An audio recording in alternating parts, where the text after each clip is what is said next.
Well, we had the big announcement of the president deciding to run for re-election and kicking that off yesterday. Boy, that was exciting.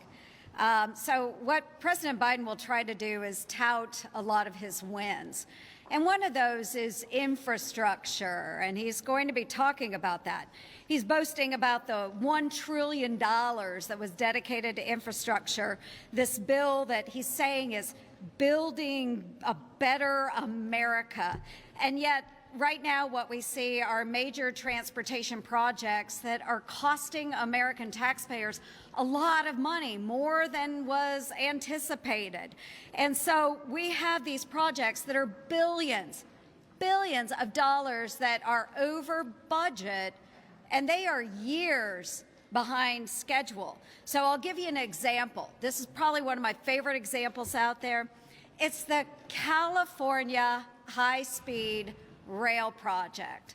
Doesn't benefit a lot of taxpayers across the United States, but the Obama-Biden administration had committed $3.5 billion to this project more than a decade ago.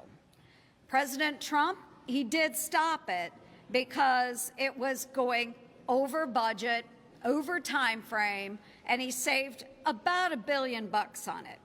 But President Biden went back in and restored that money and added another $50 million to it, praising the project as an example of the Build Back Better approach. Supposedly it was shovel ready.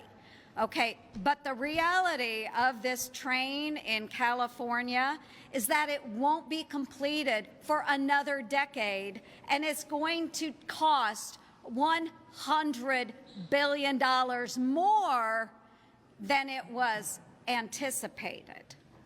Okay, folks, it is a literal train wreck.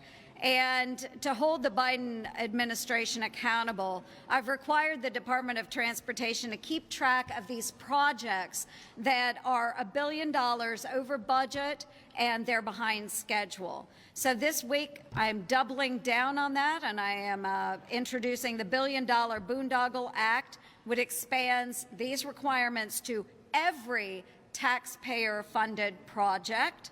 And I'm also introducing the Put the Brakes on the Boondoggles Act, which brings runaway trains like the California high-speed rail project to a halt.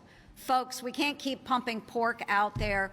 We've actually got to have some accountability in this administration.